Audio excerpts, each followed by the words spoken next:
This video is sponsored by Factor 75.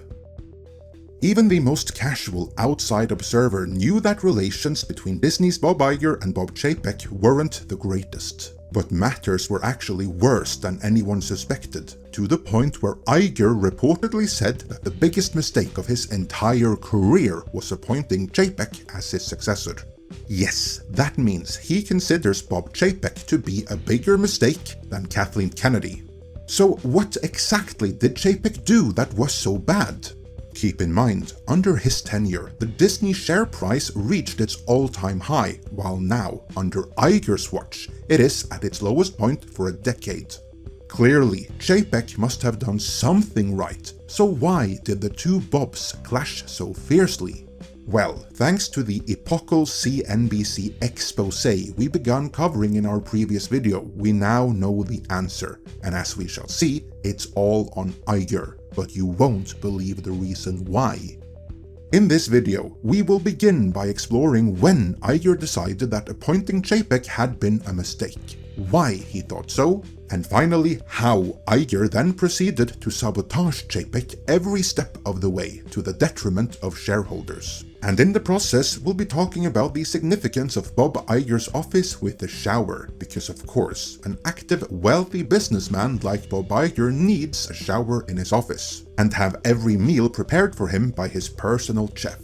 For most of us, prepared meals usually means frozen pizza and stuff like that, which unfortunately is anything but healthy. But it no longer has to be this way. Today, you too can have the luxury of having every meal be healthy and prepared for you, courtesy of Factor 75, the sponsor of this video. What they do is as brilliant as it is simple.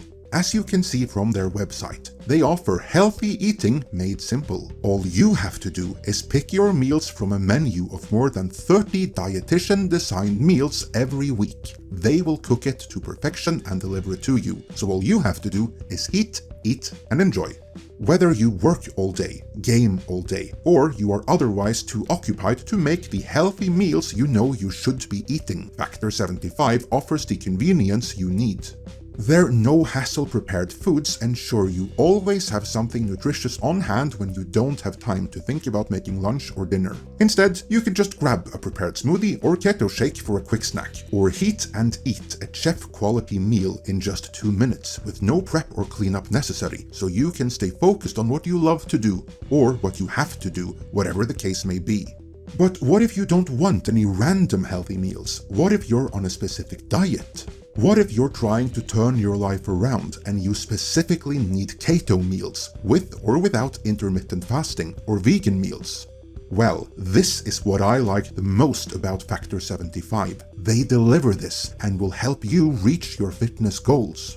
Wellness begins with food, and Factor 75 makes it possible for you to achieve your daily goals through nutritious, purposeful eating. Whether you want a specific diet or not, there is no prep and no mess, only dietitian-approved meals. Factor meals arrive pre-prepared and ready to eat in 2 minutes or less, even faster than ordering in. Meal plans offer variety with a rotating weekly menu of 34 plus meal options and 36 plus add-ons like smoothies, keto shakes, desserts, and more. So whether you just want the convenience of having meals prepared for you, or you want to turn your life around with a specific diet, Factor 75 has you covered. Use my link or go to go.factor75.com and use code POGMIDSEP50, that's POGMIDSEP50 for 50% off your first box. Click the link in the description or scan the QR code with your phone. Thanks to Factor 75 for sponsoring today's video, and with that, let's get back to the next round of Disney shenanigans.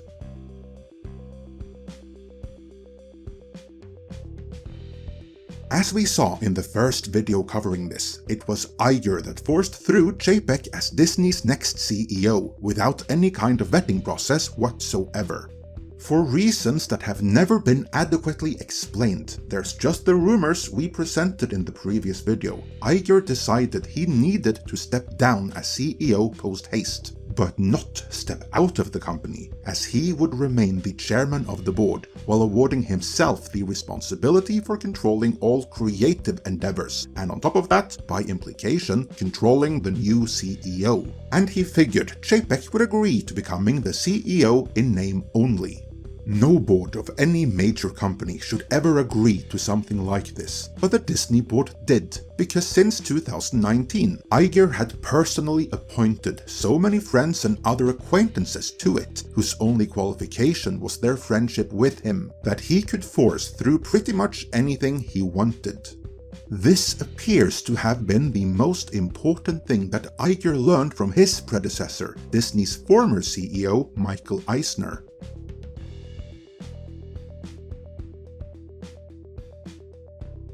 Back in 2004-2005, when the heat was on Eisner to leave the company, he also wanted to step back to the position of chairman of the board, while Iger got bumped up to Disney's then next CEO.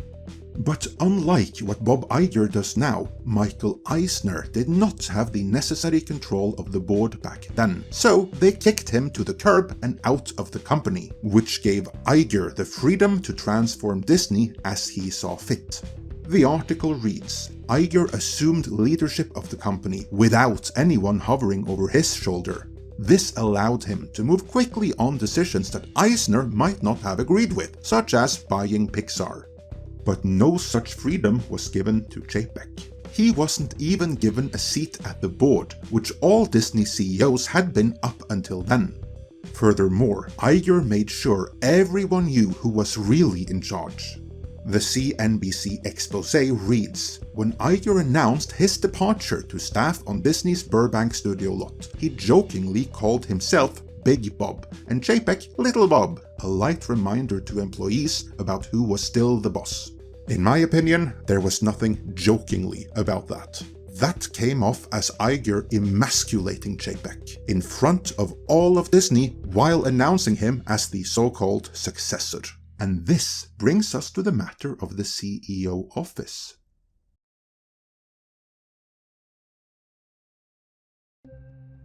Disney's designated CEO office has a built-in shower, and according to the CNBC piece, this was a very big deal to Iger. So, when it came to the CEO office he had occupied since 2005, despite Chapek now being the CEO, Iger had no interest in moving out. He wasn't truly leaving Disney anyway. His succession plan allowed him to stay on as executive chairman for 22 months. And probably with the possibility of renewal after that. Chapek would report to him and the board. Iger would also direct the company's creative endeavors. Nebulous phrasing suggesting he would retain control of movie and TV content and operations. There was a practical reason Iger didn't want to move out of his office. It had a private shower built for former CEO Michael Eisner and a vanity for shaving.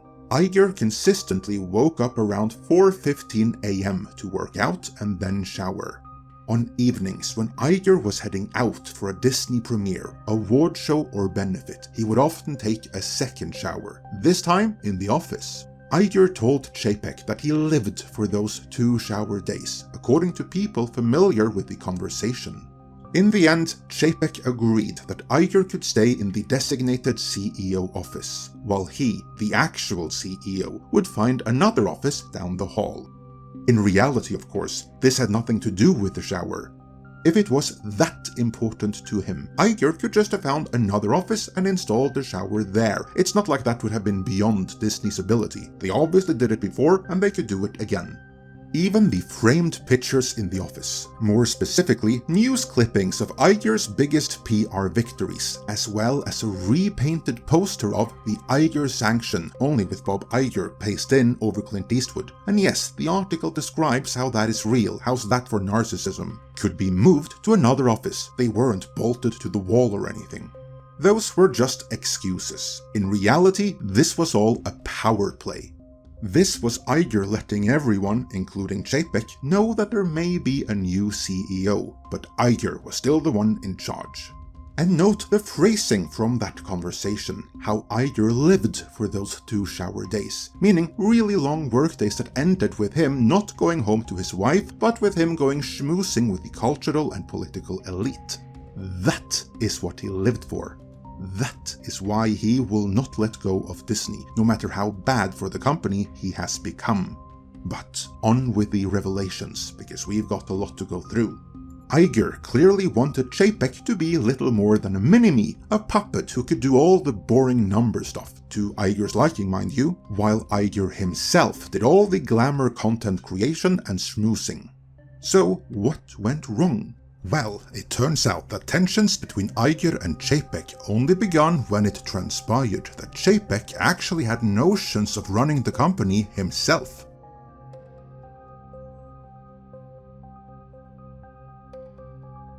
Things began to sour 2 weeks after Iger stepped back and Chapek was brought into the limelight. That's when Disney's annual meeting took place in North Carolina and Chapek would host his first Q&A session. Chapek, Iger and CFO Christine McCarthy were en route in a private jet when everything went to hell, and you won't believe how. Here's how CNBC broke it down. Since Chapek's background at Disney had been in parks, consumer products and distribution, he knew little about the inner workings of ABC, ESPN or the movie studio.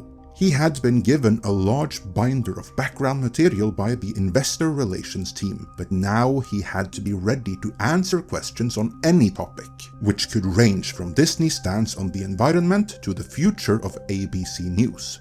That's the setup. Pay attention now. This is where it all falls apart. After a couple of hours of general preparation, and to clarify, this is after hours of Iger and Chapek prepping together, Chapek retreated to a private area in the back of the plane and closed the door to study. Oh my God! That was it. That was the big mistake which landed Chapek on Iger's shit list. Confused? So was Iger. The article continues. Iger was perplexed and expressed his confusion to McCarthy. He had assumed the men would run through possible questions and answers throughout the flight. Iger walked to the back of the plane to see if Chapek needed help preparing. "Isn't it all in here?" Chapek asked, holding up the binder, according to a person on the plane. "The basics, yes, but not the nuances," Iger replied. Chapek, who prefers to learn by reading and memorizing material and thought he'd already spent the first hour or two prepping with Iger, said he'd rather stay in the back and study. Then they arrived. Chapek held his speech and he hosted his Q&A session. And how do you think that went? It's not really in the article, so I'll tell you. It went perfectly fine, because Chapek's approach had worked. He had successfully learned what he needed to answer any question thrown at him, and Iger did not like that, not one bit. Let's explore why.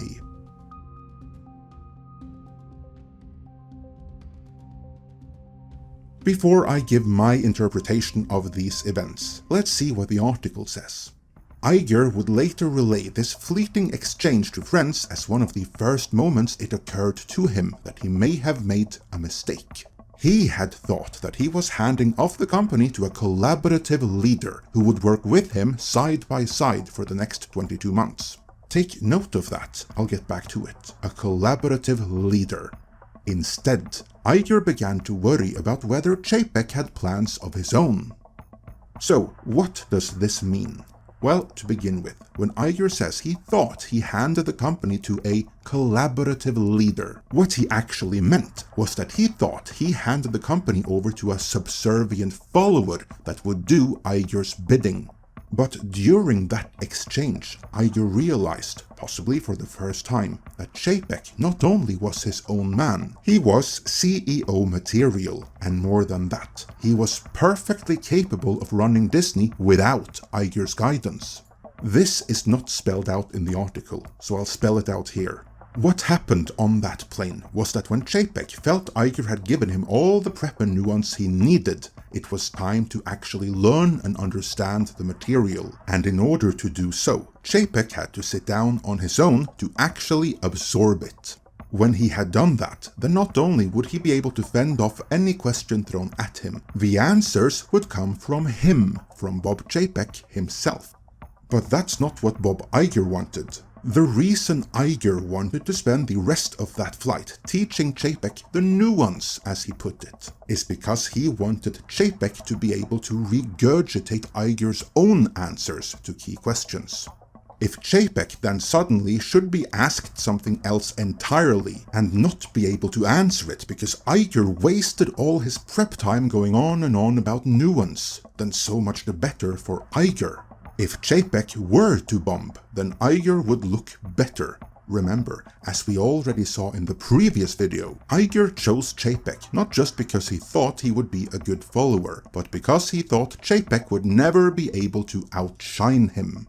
So, when Chapek actually did what a CEO is supposed to do and learned the ins and outs of his company and nailed the Q&A by giving his own answers, not Iger's, that perturbed Iger something fierce, because it proved Chapek wasn't Iger's mini-me after all. Iger's behavior towards Chapek changed immediately, and by the time of the flight back again, Chapek felt Iger already wanted him gone and started worrying Iger was plotting against him, which he was. Their working relationship quickly soured after that, and thus began what Chapek would later refer to as 3 years of hell.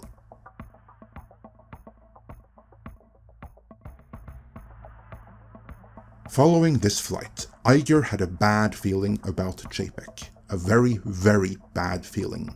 As I said in the beginning of the video, Iger considered appointing Chapek as CEO the biggest mistake of his career, so between then and his eventual firing, Chapek must have done something really bad, right? I mean, if you've been paying even a little bit of attention to this stuff, you might have noticed that Chapek got a lot of negative press. So he surely must have done something really bad for Iger to consider him to have been even worse for Disney than even Kathleen Kennedy. Well, before we move on, let's address that right away, so we can keep that in mind for the rest of the coverage, because there is a lot more to go through here. Excluding where Chapek was left to deal with time bombs left over from Iger, I will now briefly go through the bullet points over the mistakes that this article attributes to Chapek, and Chapek alone. Let's begin.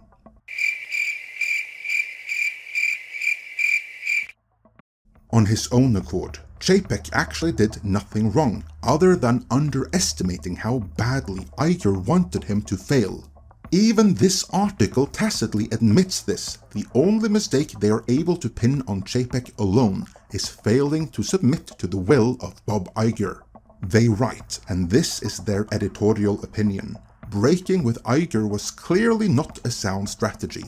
Iger had nominated every member of the board, built the company in its modern form, and repeatedly struggled to walk away from the job. Had Chapek been able to better compartmentalize his insecurity over his job status? That's them admitting his fears were well-founded. It's possible he could have broken a peace with his boss. That's them admitting even that might not have helped. In other words, it is the editorial opinion of CNBC that the closest thing to a mistake that Chapek did over the course of the entirety of his tenure was acting like a real CEO. The only thing he could have done better, or at the very least different, was realizing just how powerful and how petty Bob Iger is, and bend the knee to him. But now you might interject. What about the Scarlett Johansson lawsuit? What about that whole ordeal in Florida? That was all Chapek's fault, wasn't it? Well, no. As we shall see, and which is now confirmed by this article, that was Iger and his cronies setting Chapek up to fail. We're not done yet. There's plenty more to cover here, but in order to keep this video at manageable length, we're gonna break here. Don't go anywhere though, like this video, subscribe, and indicate you want notifications on all videos so you don't miss the follow-up or any other updates. Because in the next video, we'll begin exploring the different ways Chapek was sabotaged, the Scarlett Johansson lawsuit being one. We'll also explore how Chapek's stated intent to make Disney apolitical and family-friendly again was actively blocked. For now though, let me know your thoughts on all of this in the comments. And before you go, remember that whether you just want the convenience of having meals prepared for you, or you want to turn your life around with a specific diet, which I salute and want to see you succeed with, Factor 75 has you covered.